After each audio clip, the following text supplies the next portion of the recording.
എബ്രായ ലേഖനം 12-ാം അധ്യായം 1-2 വാക്യങ്ങൾ വായിച്ചു കേൾക്കാം. ആകയാൽ നാമും സാക്ഷികളുടെ ഇത്ര വലിയൊരു സമൂഹം നമുക്ക് ചുറ്റും നിൽക്കുന്നത് കൊണ്ട് സകല ഭാരവും മുറുകെ പറ്റുന്ന പാപവും വിട്ട് നമുക്ക് മുൻപിൽ വെച്ചിരിക്കുന്ന ഓട്ടം സ്ഥിരതയോടെ പൗലോസ് പറയാ ഓട്ടം ശരിയാകണം. എബ്രായ ലേഖനകർത്താവ് പറയാ ഓട്ടം ശരിയാകണമെങ്കിൽ 2 കാര്യങ്ങൾ വേണം. പാപവും വിടണം, ഭാരവും വിടണം. എന്തൊക്കെ വിടണം? പാപവും വിടണം. നമ്മുടെ ഓട്ടത്തെ ബന്ധിക്കുന്ന 2 കാര്യങ്ങളാ. എന്തുവാ? ഭാരോ സ്തോത്രം. ഒരപ്പനും അമ്മയും സ്ഥിരമായിട്ട് യോഗത്തിന് വന്നുകൊണ്ടിരിക്കുക. മോളെ പല ആവർത്തി യോഗത്തിന് വിളിച്ചു. അപ്പനും അമ്മയും പറഞ്ഞു, നമ്മുടെ പാസ്റ്റർ അങ്ങനെ പ്രസംഗത്തിൽ ഒന്നും പറയത്തില്ല. എൻ്റെ കാര്യമാണ്, ഒന്നും പറയത്തില്ല. മോൾക്ക് സന്തോഷമുള്ള കാര്യങ്ങളേ പാസ്റ്റർ പറയൂ. ഞാനും കണ്ടപ്പോൾ പറഞ്ഞു, മോള് യോഗത്തിന് വരണം. മോടകളുടെ എന്തുമാത്രം യൂത്ത് ഉണ്ടെന്നറിയോ? യൂത്ത് മീറ്റിങ്ങിലൊക്കെ ഒന്ന് വരണം. ഇല്ല പാസ്റ്റർ, എനിക്കത് കുറച്ചുള്ള കോള് മതി എന്നൊക്കെ പറഞ്ഞ മോള് നഴ്സിംഗ് പഠിക്കാൻ പോയിച്ച് വന്നേ പിന്നെ പാസ്റ്റർ എന്നാലും ഒന്ന് വിളിക്കത്തില്ലല്ലോ. ഞാൻ ഓർത്തോടാ, എന്തുവാ വലിയ ഉണർവ് വല്ലോ ആയിരിക്കും. ദൈവം എന്നോട് പറഞ്ഞു, ഇവൻ ആരാണ്ടൊരു പെന്തിക്കോസുകാരനെ ഇവള് പ്രേമിക്കുന്നുണ്ട്. വേണ്ടുന്നില്ല. പിന്നെ എവിടെ വെച്ചുകൊണ്ടാലും വാട്സാപ്പിൽ ഫാസ്റ്റ് ഹായ്. രാവിലെ എനിക്കൊരു വചനം, ദൈവം കൂടെ ഉണ്ട്, എനിക്കിടുക രാവിലെ. ഇതൊക്കെ എന്തോ കുഴപ്പമുണ്ടല്ലോ. അപ്പം എനിക്കൊരു വചനം ഇട്ടപ്പോൾ ഞാൻ 3 വചനം അങ്ങോട്ട് ഇട്ടു. വചനം വിട്ടാൽ നമ്മൾ വിടുകയല്ലോ, നമ്മൾ തിരിച്ചു വിടും. നമ്മൾ സഹകരിക്കേ.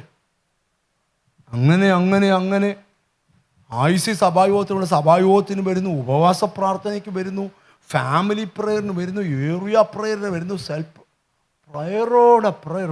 അമ്മയും അപ്പനും എന്നോട് പറഞ്ഞു, എൻ്റെ പാസ്റ്ററെ കർത്താവ് പ്രാർത്ഥന വേണ്ടി. ഞാൻ പറഞ്ഞു, ഒന്നുമല്ല, ഇപ്പോൾ ഇവൾ അടുത്ത മാസം ഒരു കാര്യം പറയും.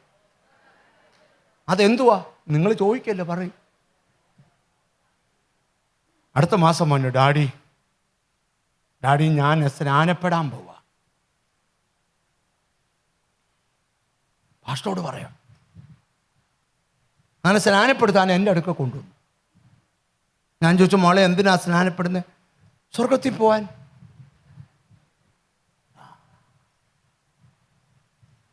ഞാൻ പറഞ്ഞു, ഞാനാണ് ഇവളെ സ്നാനപ്പെടുത്തുന്നത്, ഇവൾക്ക് കല്യാണം ആലോചിക്കുന്നത് ഞാനാണ് ഇവിടെ കല്യാണം നടത്തുന്നത്.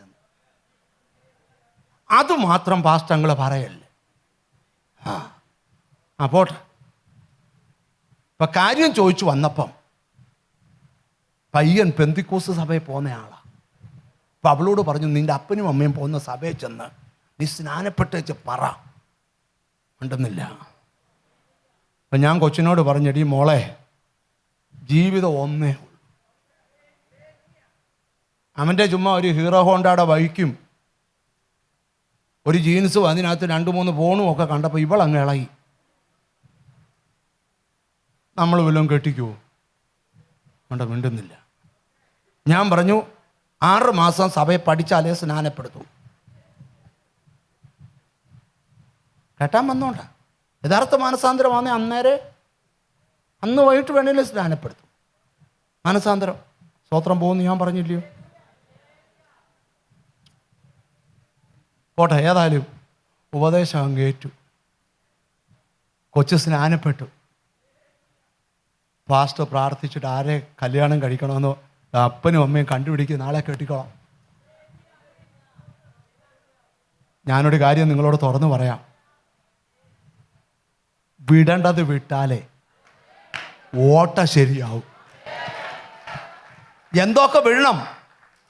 പാപോ നമ്മൾ ദൈവമക്കളെ സംബന്ധിച്ച് മിക്കവാറും ഉള്ളവരൊക്കെ ഈ പാപം വിട്ടവരാ. മിക്കവാറും ഉള്ളവരൊക്കെ ചിലർ വിടാത്തവരും ഉണ്ട്. ഈ യോഗത്തിലേലും വിടുമെന്നുള്ള താല്പര്യത്തിലാണ് ഞാൻ പ്രസംഗിക്കുന്നത്. അതിപ്പോൾ തലേ കൈവച്ച ബ്രദറിന് ഇന്ന പാപം ഉണ്ടെന്നൊന്നും പറയുന്നില്ല. നിങ്ങൾക്കുള്ള സാധനം അങ്ങ് മാറ്റിയാൽ മതി. കണ്ടോ, നിങ്ങളാരും മിണ്ടുന്നില്ല, കണ്ടോ?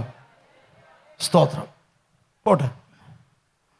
ഒരു ദിവസം ഇങ്ങനെ പ്രസംഗം കഴിഞ്ഞപ്പോൾ ഒരാൾ എൻ്റെ ഫോൺ കൊണ്ട് തന്നിട്ട് പറഞ്ഞു, പാസ്റ്റർ ഒന്ന് ബന്ധിച്ച് പ്രാർത്ഥിക്കണമെന്ന് പറഞ്ഞു. ഞാൻ ചോദിച്ചു അതെന്തോ ഇതിനാ? അത് എനിക്കൊരു ദീനമുണ്ട്. ഞാൻ പറഞ്ഞത് ഫോണിനെ അല്ല, നിന്നെയാ. മനസ്സിലായില്ലേ നിങ്ങൾ? അപ്പോൾ ഞാൻ അതൊന്ന് പറഞ്ഞ് വിഷമിപ്പിക്കും. അപ്പം പാപം വിടണം, അത് ഞാനിപ്പോൾ തൊടുന്നില്ല. കാരണം മൂന്നാം സ്വർഗം വരെ പോയ പൗലോസ് പാപമോ അവസരം ലഭിച്ചിട്ട് നിന്നിൽ സകലവിധ മോഹത്തെ ജനിപ്പിക്കുന്നു. യാക്കോബ് പറയാ, മോഹം ഗർഭം ധരിച്ച് പാപത്തെ പ്രസവിക്കുന്നു, പാപം മുഴുത്തും മരണത്തെ പെറുന്നു.